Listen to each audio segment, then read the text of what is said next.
In the last couple of days, the country has been treated to unnecessarily heightened political rhetoric, which threatens the positive gains being achieved from the handshake initiative led by His Excellency President Uhuru Kenyatta and former Prime Minister, the Right Honorable Raila Odinga.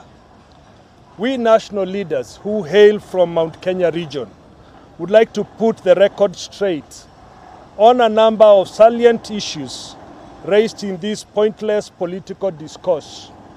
1. We demand respect to the President and the Presidency. We demand respect for President as head of government, head of state, and symbol of national unity. Individuals with divergent views must criticize or correct the President with decorum and respect.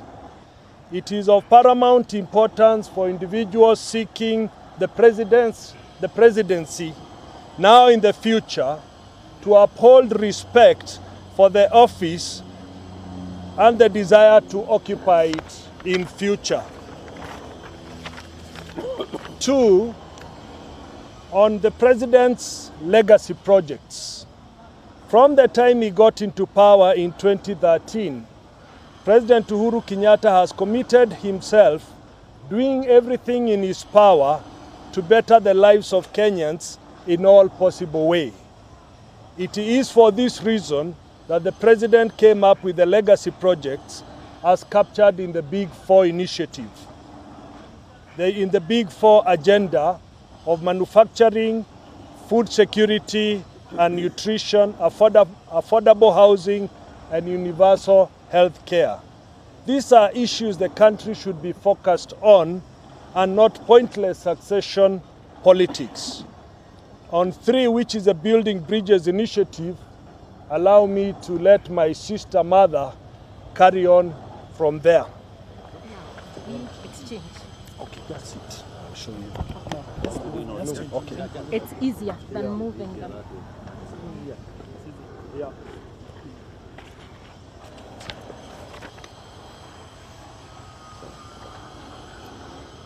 As a result of His Excellency President Uhuru Kenyatta's patriotism and commitment for a united Kenya, devoid of bloodshed every elective season, the President and former Prime Minister Raila Odinga set aside their political differences to drive the Building Bridge initiative.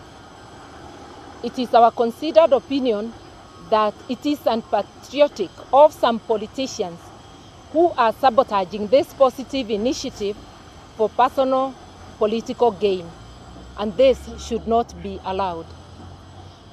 The war on graft, we believe all Kenyans of goodwill should unite and support the war against graft, which is absolutely necessary for the delivery of the Big Four agenda and essential services. Let it be known to one and all that the war on graft does not target individuals based on ethnicity, political persuasion, or other nebulous criteria, and that corruption fights back. As His Excellency the President has said, when people steal from public coffers, they do so as individuals, not ethnic communities, and as such, when they are made to face the music, they should be seen as individuals, not ethnic communities. On the succession, the President has stated over and over again that the country should focus on delivery of services to wananchi, not on worthless succession politics. We share this view and demand that all leaders of goodwill adhere to the President's directive on this issue. Finally, let all Kenyans know that elections are far away and the country has bigger problems to deal with outside elective politics. Patriotism calls on all of us to do and preach that which is best for all Kenyans, not pander to political interests and ambitions of any individual. That is the end of the statement. Thank you. That is our statement. If there are questions pertaining to those points, we are more than, or clarification, we are more than willing. Yes. Kuna wale ambao wanahisi kana kwamba tangu Rais Uhuru Kenyatta na naibu wake William Ruto washike usukani hakuja kuwa na maendeleo katika eneo la Mlima Kenya, na ndiposa wakajieleza, je, ni ukweli ama baadhi ya hawa ambao wanazungumza masuala haya wanajaribu kutafuta uungwaji mkono katika siasa ili kuunga labda kuunga mkono na rais katika azma yake ya urais wa mwaka 2020? Kwanza kabisa tumesema ya kwamba kutoka mwaka wa 2013 Okay. Look at the camera. Okay. What shall we do? Shall we keep moving? Okay. Yeah. Let's take several. We take several questions. Okay. Yeah. Okay. Wait, We are guided. We take several questions. On development. One is on development. Yeah. And are they using it as a conduit to probably support William Ruto and leave the president? Yeah, they are paid. And please mention your media houses as yours can be seen, but Yeah, somebody this side. You mention your name, the media house, yeah. take several questions. Okay, let's work. Three, then we can answer them. That was 1 or 5. A maximum of 5. Yeah, we take 5. And that will be all. That side. And that would be it. Reto? My name is Stephen Leto from Citizen TV. There is a perception that those who are criticizing the president, particularly from Mount Kenya region, are seeing a leadership vacuum in terms of succession politics from Mount Kenya region. Is there a leadership vacuum from the Mount Kenya region, Madam Karua? Okay, another one. Another one, so that we take 3 or 4.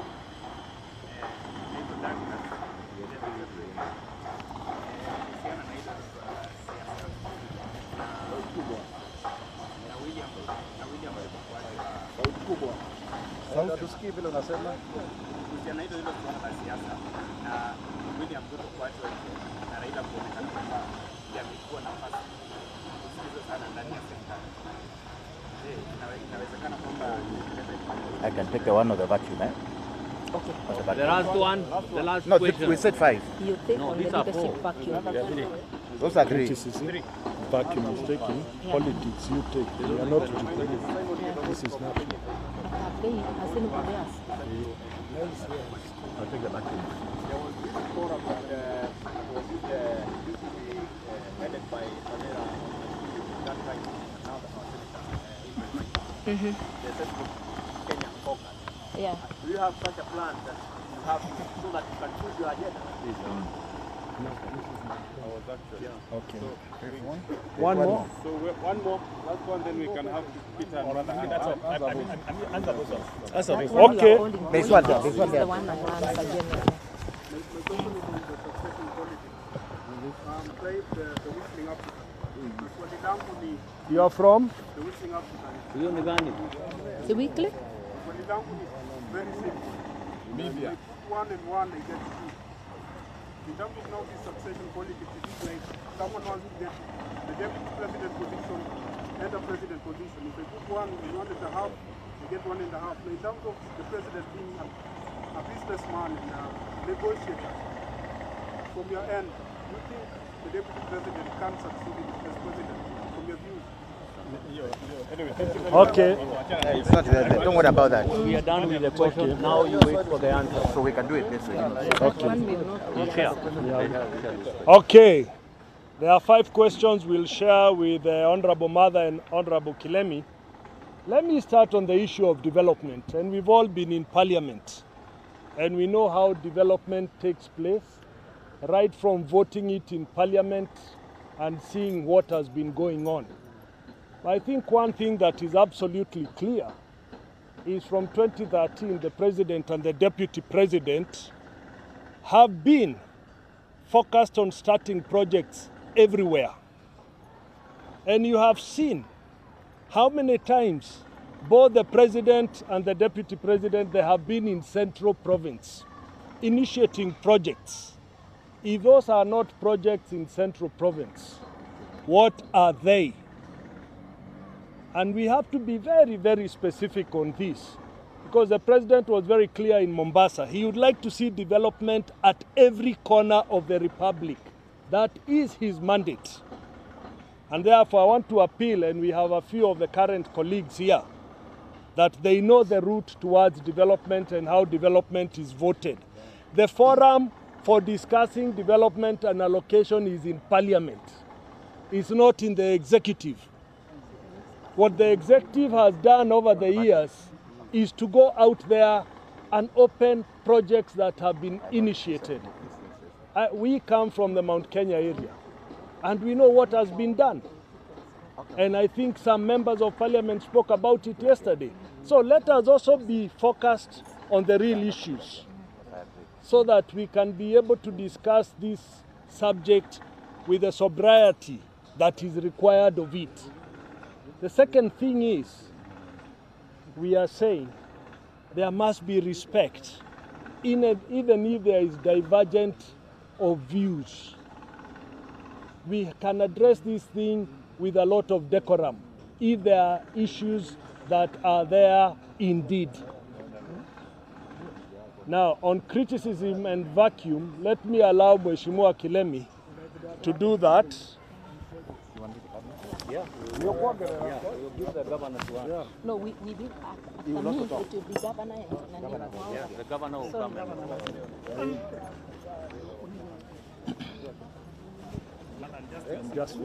Yes, yeah, good afternoon. Yes, my name is Kelemi Muiria, former Member of Parliament, Tigania West, and former Assistant Minister for Education, Science and Technology. Let me talk about the issue about the vacuum, but more importantly, talk about the dangers of the miseducation that the Tanga team is, pervading around. I think one of the problems, with this team is that they are going around in the country telling the people that the president is doing nothing in the Mount Kenya region as a way of getting him out of his agenda, of his four pillars of development, but also so that he doesn't fight corruption. So really, it's a diversionary tactic. This is it, and it is important, if anything, if a caucus has to be formed, it's a caucus to go educating the people about the real agenda of these people. Secondly, there is a team that's going around making it look like it's a Kikuyu Kalenjin matter. That is a matter about the Rift Valley. That if we don't do this, people will fight in the Rift Valley. This country is not about just the Rift Valley. There are so many other Kenyans in this country. This country is not about Kalenjins and Kikuyus. Just because they have produced presidents, the last 50 years, doesn't mean that they have an entitlement. And it is important to also educate our people that the more we accommodate other people, the more we make it possible for people to know that a Turkana can be president, a Mumero can be president, as a Borana can be president. I think this is where we're going, and that's why we want to encourage the president to continue this fight, uniting the country, convincing every Kenyan and giving every Kenyan hope that it is possible, and that he cannot sit at State House and say, I am anointing so-and-so to be president, because he is the president of all Kenyans, and he is the president of all communities that can produce a Kenyan president. Thank you. Let me also add on that point. How can we discuss a vacuum when the presidency has somebody, the deputy presidency has somebody, and they are both saying, let us tone down on politics and concentrate on development? Where does the issue of a vacuum arise? And that's why I would like to interrogate this. We have 3.5 years to go. We do not have a lame duck presidency. Take that to the bank. The third question on politics, Mheshimiwa Martha will dwell on the question that was asked. Okay, very, very shortly. I think we are trending on very dangerous ground where propaganda and fake news are taking over. For instance, this week, the Babs directed at the president and his response. I am not a member of his party, but he is my president and I support him. And I have seen people making it look like the Washenzi remark was aimed at voters. Clearly, it is not true. It was aimed at the people irritating him. And insulting him. Those were the target, not the voters. And it must be made clear. And I think even the media, we have a duty as Kenyans, as the media, to present as it is. And thank God the media has presented both versions. Anybody Googling is able to see what is happening. And I am saying politics is okay. Everybody is entitled to seek any seat they want. And I've told our male brothers in this country, the presidency is not a preserve for only men. Do not write us off as women. 2022 is far off. We are gathering steam and you'll be hearing from us soon. Therefore, let us not start talking as though the only candidates are the ones who have already declared.